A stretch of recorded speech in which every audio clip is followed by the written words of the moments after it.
Arie Luyendyk, the track record at Indianapolis Motor Speedway used to get broken every May. That's one of the reasons we had 200,000 people here for pole day. You've had the track record since 1996, which is hard. It's first of all, it's hard to imagine it ever lasted more than 3 or 4 years in this place. But the fact that it's lasted that long, does it ever get lost on you that everybody comes up to, hey, you still got the track record? I know every year it's the same story, and every year I think, I wish they would just break it, because then I'm done with it, because people really always talk to me about it. Are they going to break it? And they should know, because you really know after the first day, you know if it's going to be broken or not. And so it's been, what, 19 years? So hopefully next year, 2016, 20 years later, they'll break it. And from what I heard from, from the technical guys, they say if they give the car somewhat more boost, that they can break it. So have at it. You said something interesting the other day when we were all sitting around in the Borg-Warner room about a lap at 240. Your fastest lap ever was 237 in 1996, but you embellish on that and tell us what you were talking about when the 240 lap. Well, in 1996, when the split happened, the Champ Car Series had the latest Cosworth engine. I believe it was called the XD, but we had still the older engine, which called the XB. That engine had about 50 horsepower less, and I think with 50 more horsepower, I could have gone around here at 240 easy, because the thing was, every day we came out, we started to do things to the car to make it quicker. And the funny thing was, we would go a mile an hour quicker on the straightaway, we would go a mile an hour quicker through the turn.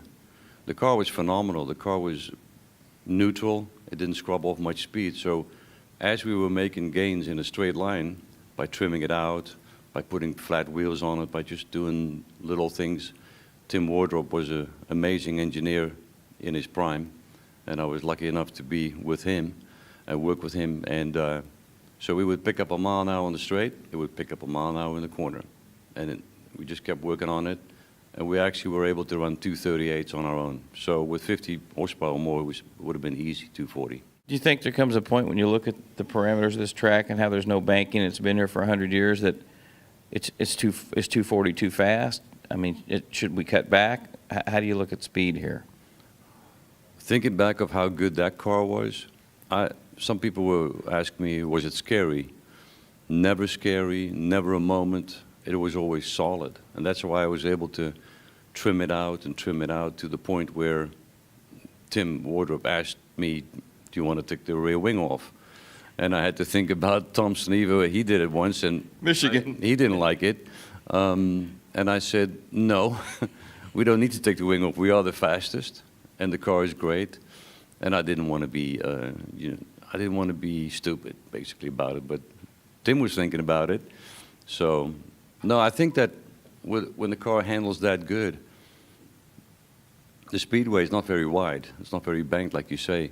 But with the car being that solid, I think that car could have gone 242, 243. But racing is a whole different matter, of course. But even in the race in '96, I believe Chiba did a 236 with drafting and stuff, of course. So it was a relatively safe race, if I can remember.